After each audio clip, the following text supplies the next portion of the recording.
You want to know what's really wrong with the MCU? Go. My first glaring issue with the MCU is that it is very apparent that they don't care about a certain demographic of fans because they're harder to please. This new generation of Marvel fans who just want to see something blown up by a hero whose name they might be familiar with is really what's wrong with the MCU right now. The MCU is catering to the younger audience who really cares less about canon and more about seeing their favorite superhero do some cool stuff, get in trouble, face the peril, overcome it, or maybe not. But at the end of the day, the older demographic in everything, music, sports, and movies, are just harder to cater to because we know what we like and we know what we want. The younger generation just needs to see Black Panther, Iron Man, Captain America, Bucky, somebody they know, starring in a movie against a hero that seems insurmountable at the beginning, but at the end, they find a way to best him with a freaking pea shooter. This is the dumbest concept ever. It's like an Adam Sandler movie for real. But that's the first glaring issue. They don't care about making stories for the older demographic who remembers when Marvel movies had stories. Interconnected stories, not forced interconnection, this multiverse nonsense they got going on.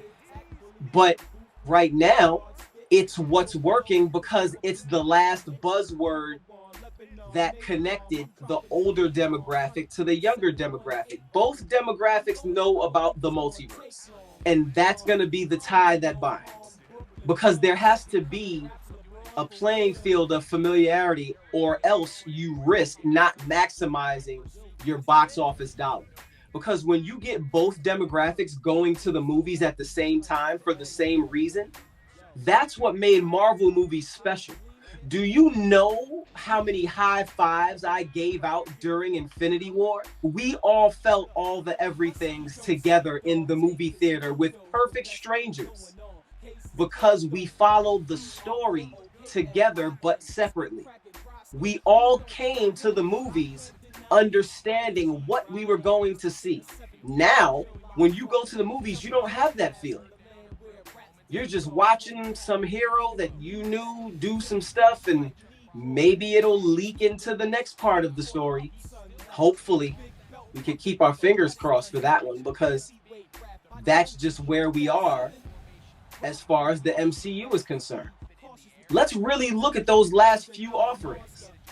Love Black Panther. Miss Chadwick Boseman. Love Black Panther. Love what Black Panther did, even though that story had some plot holes, but you know what? It was a great piece of cinema. The second one, it attempted to tug at our heartstrings while having a conflict that was easily resolved if two people just talked when they were supposed to. That's literally what Black Panther 2 could have done. But it took the long way round, muddied it up with emotions, which, again, understandable, because emotions do a really good job at stretching a story.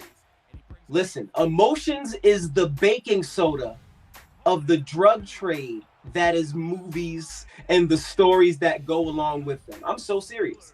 Emotions will stretch a story all the way out. And now you're invested.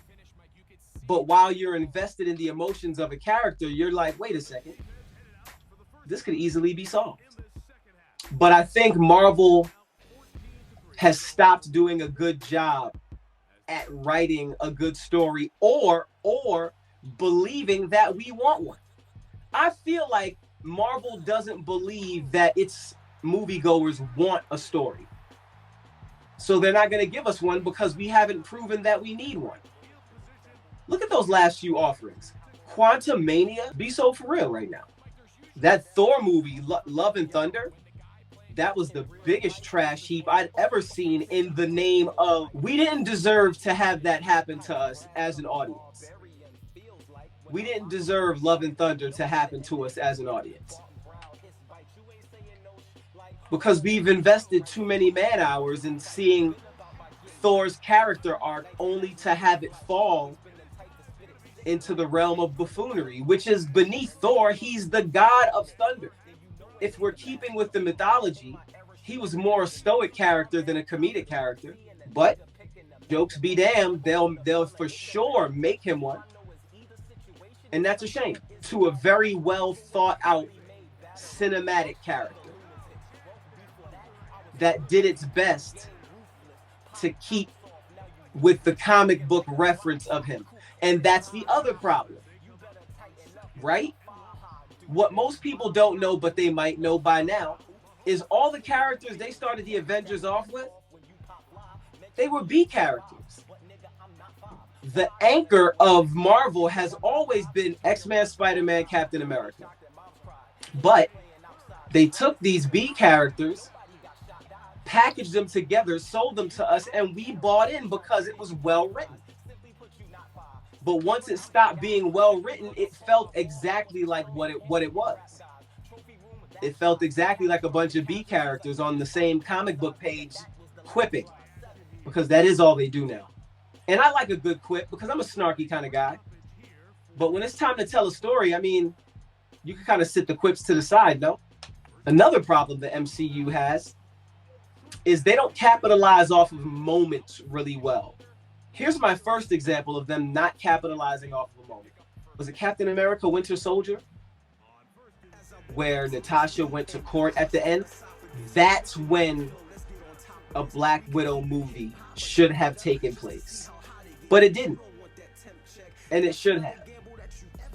Because she was the last face you saw, like, oh no, I wonder what her, And there it is, served up hot. You would have had the female audience way sooner instead of waiting for Captain Marvel. Listen to me when I tell you this. I did not watch not one Captain Marvel. I'm not going to. I didn't enjoy Brie Larson's acting when she had that cameo in Infinity War. I didn't like it. And from there, I just continued to kind of wish they would have done something else with their other female leads. They definitely have fumbled the rock on female leads. What did they do to Wanda? And why did they do it? Because I see no reason for them to do what they did. If you remove that show and leave her cinematically, you wouldn't have had to do what you did with Wanda. And now you're trying to, again, multiverse your way out of bad writing. You can't multiverse your way out of bad writing. I hope this Doomsday resets it to the point where we have a good launch pad for what's coming up next instead of what we got with Quantumania, because that was supposed to be the launch pad and it was not. So I can only hope that RDJ's star power and the good writing makes this go round successful. But that's what's wrong with the MCU. That's what's really wrong with the MCU. What they're trying not to say. For more content like this, like, share, subscribe, hit that notification bell. I'm a frequent content dropper when I can, so why not be the first to see that? Always hit the comment section up too. Bond, Wayne Steven. Yes, sir. Second and a yard. I'm a hot night, hot, right? I'm banging on this track. See the sock on the door? You better knock twice. I jump in my zone, the coach calling it 2-3. Step back on the track like Hardy, whole squad. Face shots on that 7, making a movie. Back putting chugging like 2-3. Never been a doubt, never been a drought. No Gucci, classic. I'm here to surpass it. I'm no groupie. I could put up stats without asterisks. I'm a true G. Y'all niggas goofy. Mickey Dollar.